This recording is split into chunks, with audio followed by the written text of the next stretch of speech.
ഇന്ന് ഫെബ്രുവരി 6. സ്പേസ് എക്സിന്റെ സൂപ്പർ ഹെവി ലോഞ്ച് വാഹനമായ ഫാൽക്കൺ ഹെവി ആദ്യമായി വിക്ഷേപിച്ചത് 2018 ഫെബ്രുവരി 6 ഇലോൺ മസ്കിന്റെ ഉടമസ്ഥതയിലുള്ള സ്വകാര്യ ബഹിരാകാശ വാഹനമാണ് ഫാൽക്കൺ ഹെവി. ഫ്ലോറിഡയിലെ കെനഡി സ്പേസ് സെന്ററിൽ നിന്നായിരുന്നു വിക്ഷേപണം. ടെസ്ല കാറും വഹിച്ചായിരുന്നു ഫാൽക്കൺ ഹെവിയുടെ ബഹിരാകാശ യാത്ര.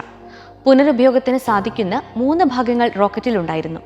ഇത് ഭൂമിയിലേക്ക് തിരിച്ചിറക്കാൻ കഴിഞ്ഞത് ഫാൽക്കൺ ഹെവിയുടെ വൻ വിജയമായി കരുതുന്നു. 18 ബോയിങ് 747 വിമാനങ്ങൾക്ക് തുല്യമായ 2500 ടൺ ഊർജ്ജമാണ് ഈ കൂറ്റൻ റോക്കറ്റിന്റെ വിക്ഷേപണത്തിനിടെ എരിഞ്ഞു തീർന്നത്. 63,500 കിലോഗ്രാം ഭാരം വഹിക്കാനുള്ള ശേഷി ഫാൽക്കൺ ഹെവിക്കുണ്ട്. കുറഞ്ഞ ചിലവിൽ ബഹിരാകാശത്തേക്കുള്ള ചരക്കു നീക്കമാണ് ഇലോൺ മസ്കിന്റെ സ്പേസ് എക്സ് കമ്പനി പ്രധാനമായും ലക്ഷ്യമിടുന്നത്.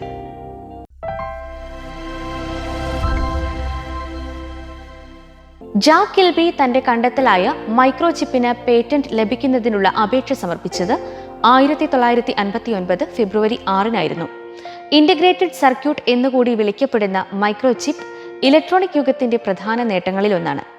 ഒരു സിലിക്കൺ ക്രിസ്റ്റലിൽ നിരവധി ട്രാൻസിസ്റ്ററുകളും കപ്പാസിറ്ററുകളും റെസിസ്റ്ററുകളും ലോജിക് സർക്യൂട്ടുകളും രൂപപ്പെടുത്തിയെടുക്കുന്നതിനെയാണ് ഇന്റഗ്രേറ്റഡ് സർക്യൂട്ട് എന്ന് വിളിക്കുന്നത്. ട്രാൻസിസ്റ്ററുകൾ, കപ്പാസിറ്ററുകൾ, റെസിസ്റ്ററുകൾ തുടങ്ങി ഒരു ഉപകരണത്തിലെ പല ഭാഗങ്ങൾ ഒരു കമ്പി കൊണ്ട് ബന്ധിക്കുമ്പോഴുണ്ടാകുന്ന പ്രശ്നങ്ങൾ പരിഹരിക്കുന്നതിനായുള്ള പരീക്ഷണമാണ് മൈക്രോചിപ്പിന്റെ കണ്ടെത്തലിലേക്ക് നയിച്ചത്.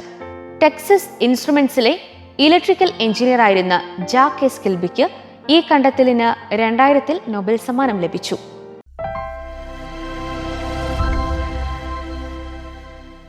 എലിസബത്ത് രാജ്ഞി ബ്രിട്ടന്റെ ഭരണാധികാരിയായി സ്ഥാനാരോഹണം ചെയ്തത് 1952 ഫെബ്രുവരി 6 എന്നാൽ തൊട്ടടുത്ത വർഷം ജൂൺ 2 കിരീടധാരണം ഉൾപ്പെടെയുള്ള ഔദ്യോഗിക ചടങ്ങുകൾ നടത്തിയത്. ആദ്യമായി തത്സമയം പ്രക്ഷേപണം ചെയ്യപ്പെട്ട കിരീടധാരണം കൂടിയായിരുന്നു അത്. 2,70,00,000 ആളുകൾ ബ്രിട്ടനിൽ കിരീടധാരണം തത്സമയം കണ്ടു. 26 വയസ്സായിരുന്നു അപ്പോൾ അവരുടെ പ്രായം. പിതാവായ ജോർജ് 6 മരണപ്പെട്ടതോടെയാണ് എലിസബത്ത് ബ്രിട്ടന്റെ ഭരണത്തിലേക്ക് എത്തിയത്. ബ്രിട്ടീഷ് രാജപദവിയിലേക്ക് എത്തിയ 40ാമത്തെ വ്യക്തിയാണ് എലിസബത്ത്. 70 വർഷവും 214 ദിവസങ്ങളും അധികാരത്തിലിരുന്ന അവർ ബ്രിട്ടന്റെ രാജ്ഞിപദത്തിൽ ഏറ്റവും കൂടുതൽ കാലം ഇരുന്ന വ്യക്തി എന്ന റെക്കോർഡിനുടമയാണ്.